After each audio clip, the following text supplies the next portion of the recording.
नमस्कार मित्रों, मैं आपका मित्र बजरंग प्रजापति एक बार पुनः आपके सामने उपस्थित हूँ अमर कथा महाभारत का एक और किस्सा लेकर। पिछले वीडियो में हमने बात की कि पितामह भीष्म ने अपने जीवन काल में कितने युद्ध लड़े और उनके क्या परिणाम रहे। हमने एक वीडियो श्री कृष्ण के जीवन काल के युद्धों पर भी बनाई है, परंतु आज हम एक ऐसे योद्धा की बात करेंगे जिसे महाभारत काल का सर्वश्रेष्ठ योद्धा माना गया है। आज हम बात करेंगे पांडुपुत्र अर्जुन के।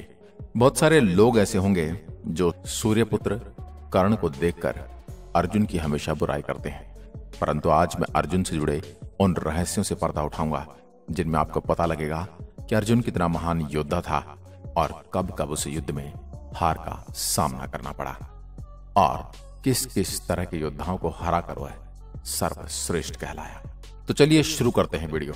बात उन दिनों की है जब गुरु द्रोणाचार्य कौरवों और पांडवों को शिक्षा दे रहे थे।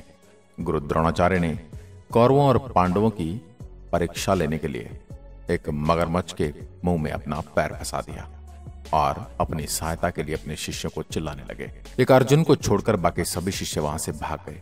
अर्जुन ने अपना धनुष उठाया और अपने गुरु की रक्षा के लिए मगरमच्छ के मुंह में बाण मारे और गुरु का पैर वहां से निकल गया। तो इस योद्धा को अपने पराक्रम और अपनी धनुर्विद्या पर कितना विश्वास था और यह कितना निडर था, इस बात का अंदाजा आपको यहीं से लग जाना चाहिए।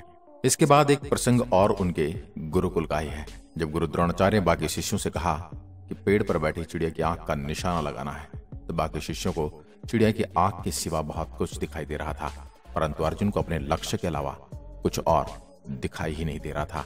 इससे आपको पता लगता है कि अर्जुन कितने एकाग्र थे, अर्जुन कितने सीखने वाले थे और अर्जुन एक श्रेष्ठ शिष्य की भांति द्रोणाचार्य को प्रिय भी थे।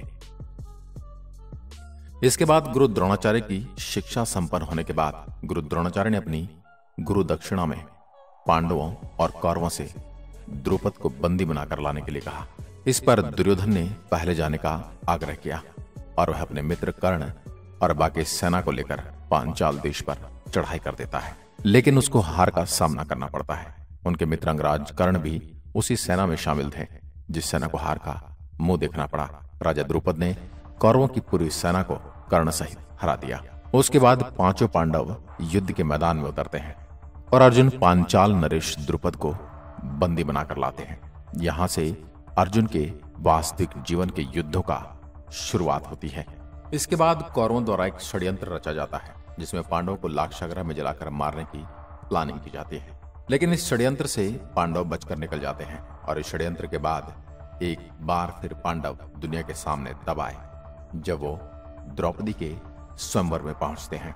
द्रौपदी के स्वयंवर में जब अर्जुन ने मछली की आंख को भेद कर अपना लक्ष्य पूरा किया और स्वयंवर की शर्तों को पूरा किया, तो एक बार सभी क्षत्रिय जिनमें शल्य, कर्ण, दुर्योधन, जयद्रथ आदि शामिल थे, उन्होंने अर्जुन को युद्ध के लिए ललकारा और अर्जुन ने पलक झपकते ही भीम के साथ मिलकर सभी योद्धाओं को पराजित कर दिया, उन्हें निशस्त्र कर दिया, जिसमें अंगराज कर्ण भी शामिल थे।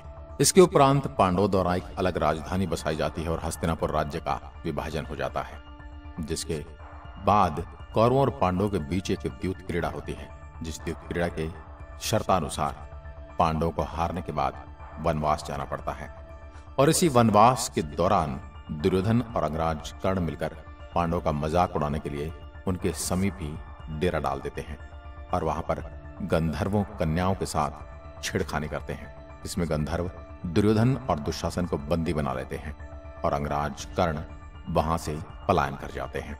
तदुपरांत युधिष्ठिर अपने राजा की यानी कि दुर्योधन की रक्षा के लिए भीम और अर्जुन को भेजते हैं, जहां पर भीम और अर्जुन मिलकर एक बार फिर दुर्योधन की प्राणों की रक्षा करते हैं और गंधर्वों से युद्ध जीत लेते हैं।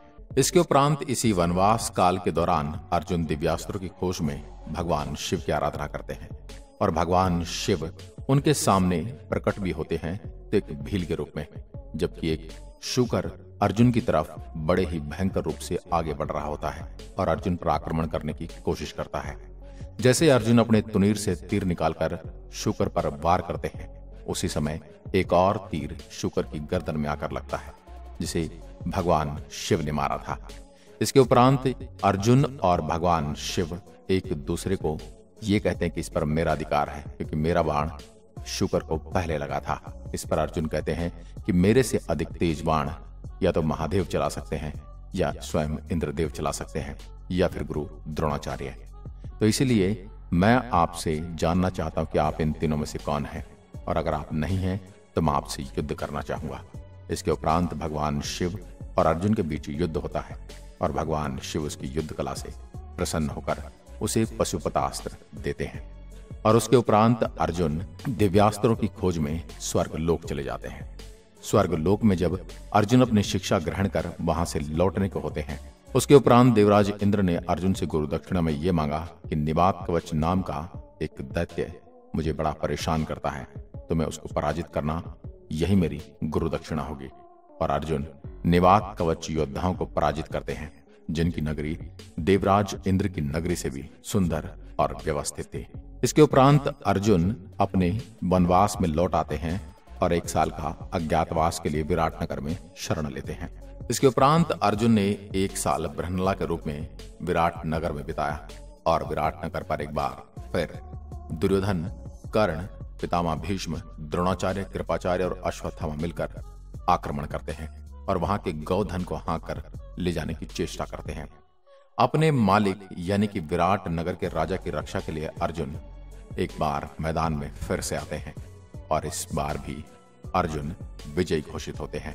विराट युद्ध में अर्जुन कर्ण, अश्वत्थामा, द्रोणाचार्य, कृपाचार्य और पितामह भीष्म पर भी विजय प्राप्त करते हैं। विराट युद्ध में अपने वनवास और अज्ञातवास को एक सफलतापूर्वक पूर्ण करने के बाद जब पांडव अपने राज्य की मांग करते हैं, तो दुर्योधन पांडव को उनका राज्य देने से मना कर देता है, और फिर नींव रखी जाती है महाभारत युद्ध की। महाभारत युद्ध में पितामह भीष्म पांडवों की सेना पर भारी रहते हैं, लेकिन अर्जुन उसका भी तोड़ निकाल लेते हैं और पितामह भीष्म को सरसैया पर लेटा देते हैं।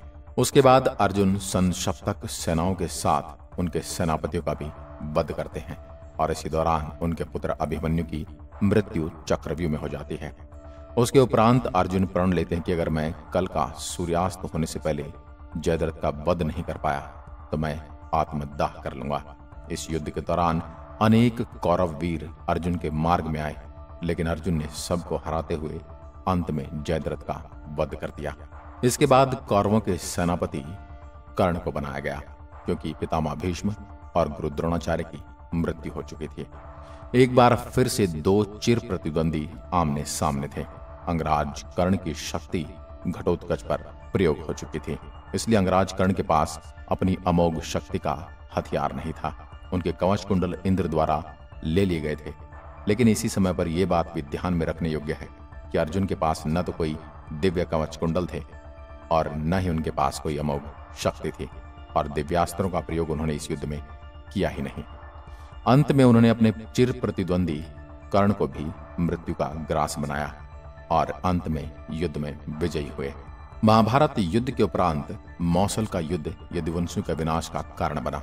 इस विनाशक युद्ध और श्री कृष्ण के वैकुंठ लौट जाने के बाद अर्जुन भगवान श्री कृष्ण की पत्नियों और बहुत सारी द्वारका नगरी की औरतों को लेकर हस्तिनापुर आ रहे थे।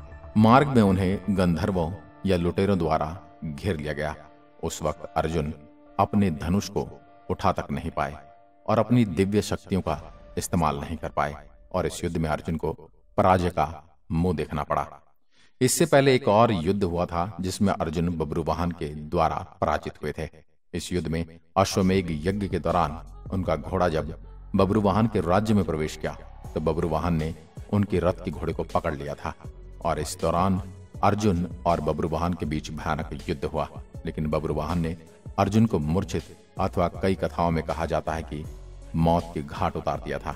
उसके बाद उनकी पत्नी उलूपी ने उनके एक बार मणि के द्वारा जीवन दान दिया, और अर्जुन अपने जीवन काल में इन 2 युद्धों में हार का सामना करने के बाद उन्होंने वनगमन या स्वर्ग गमन के लिए प्रस्थान किया। आज की वीडियो में बस इतना ही। अगर आप भी मानते हैं कि अर्जुन उस काल का सर्वश्रेष्ठ योद्धा था तो हमें कमेंट में लिखकर बताएं, और अगर अर्जुन से श्रेष्ठ आप किसी योद्धा को मानते हैं तो उनका नाम भी कमेंट में लिखकर जरूर बताएं।